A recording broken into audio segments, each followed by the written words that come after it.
రే బెరుబరీ కేసులో సుప్రీంకోర్టు రాజ్యాంగంలోని ఏ పీఠికను కింది విధంగా పేర్కొన్నది అంట. ఈ బెరుబరీ కేసులో జనరల్గా ఏంటి జడ్జిమెంట్ వచ్చిందని చెప్పి అడుగుతున్నాడు. దీంట్లో ఏం చెప్పారంటే preamble is not part of the constitution అని చెప్పిందనమాట సుప్రీంకోర్టు. సో నిమోనికి ఏం పెట్టుకుంటారంటే బరీ చేసింది అని. బరీ చేయడం అంటే బరీ అయిపోతే ఏమవుతుంది, it is no longer part కదా. సో అది పార్ట్ కాదు, బరీ అయిపోయింది అని గుర్తుపెట్టుకోండి. సో జనరల్గా సుప్రీంకోర్టు కేసెస్ చాలా ఇంపార్టెంట్ ఉన్నాయి అన్నమాట, చాలా ఉన్నాయి కేసెస్. వాటిలో ఏ కేసు ఏ జడ్జిమెంట్ వచ్చిందని మీరు నేను జనరల్గా నాలెడ్జ్తోనే గుర్తుపెట్టుకుంటానంటే కుదరదు. Sometimes you have to frame some mnemonics. So ఇలా పెట్టుకోవాలన్నమాట. కొన్ని కేసెస్ ఉంటాయి, అవి వాటికి నిమోనిక్ అవసరం లేదు, క్లియర్గా చాలా ఇంపార్టెంట్ ఉంటాయి. For example Kesavananda Bharati case. Kesavananda Bharati case అంటే మనకు బేసిక్ స్ట్రక్చర్ ఎవాల్వ్ అయిందని అట్లా స్ట్రైక్ అయిపోవాలి. అప్పుడే సీరియస్ యాస్పిరెంట్కి తర్వాత అన్సీరియస్ యాస్పిరెంట్కి డిఫరెన్స్ తెలుస్తుంది అనమాట. ఇక్కడ చూడండి, నేను ఇందాక నేను చూడలేదు question, but yes Kesavananda Bharati case గురించి ఇచ్చాడు.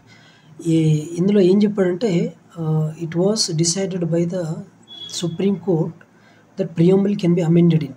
కేశవానంద భారతి కేసులో చెప్పిందనమాట అమెండ్ చేయొచ్చు అని.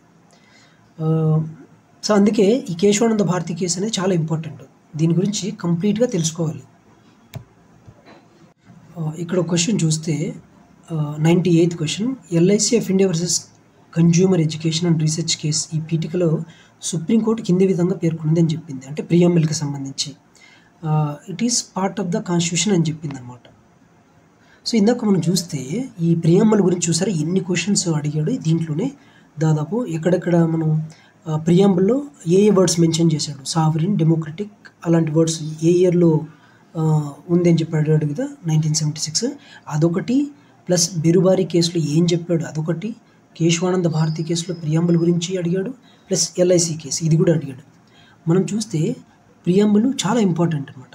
సో ఇలాగా ఏదైనా ఒక టాపిక్కి సంబంధించి 360 డిగ్రీలో ఏ విధంగా క్వశ్చన్స్ ఫ్రేమ్ చేస్తాడు అని చెప్పి ఓన్లీ ఎక్స్పీరియన్స్డ్ ఆస్పిరెంట్స్కి కానీ లేదంటే ఎక్స్పీరియన్స్డ్ ఫ్యాకల్టీ మెంబర్కి లేదంటే ఎక్స్పర్ట్స్ మాత్రమే తెలుస్తుంది జనరల్గా.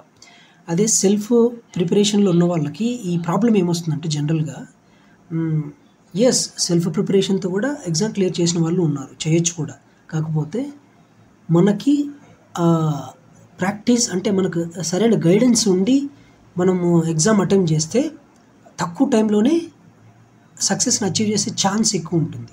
100% సక్సెస్ అని చెప్పను, బట్ అచీవ్ చేసే ఛాన్స్ ఎక్కువ ఉంటుంది.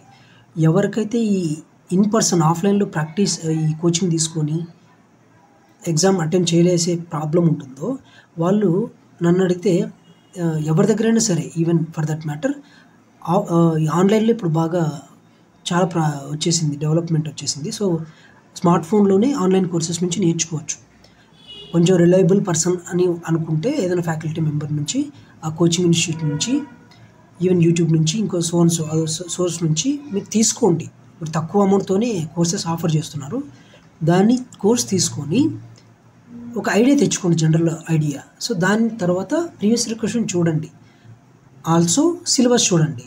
దాన్ని బట్టి మీకు ఒక ఐడియా వస్తుంది అసలు ఈ ఎగ్జామ్కి సంబంధించి, ఈ సిలబస్కి సంబంధించి ఎగ్జామ్ ఏ విధంగా క్వశ్చన్స్ ఫ్రేమ్ చేస్తున్నాడు అని.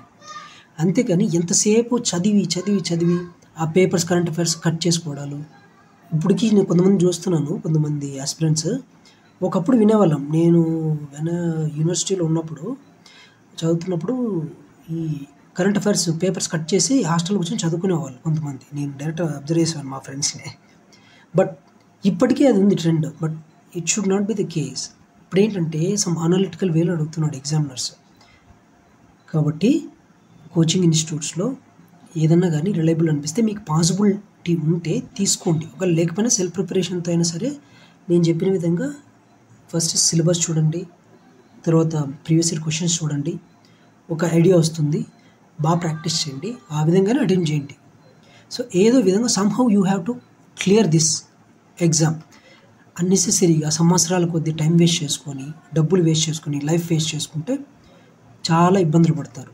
ఒకవేళ మనీ వేస్ట్ అయినా ప్రాబ్లం లేదు, మళ్ళీ సంపాదించుకోవచ్చు.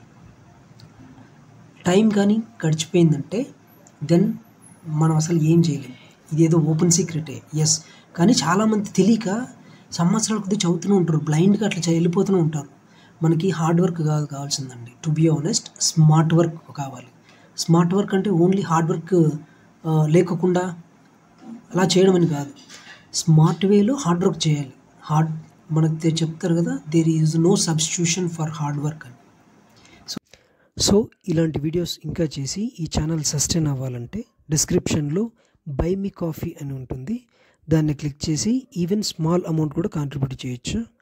Even if it is small, still it is great. Thank you.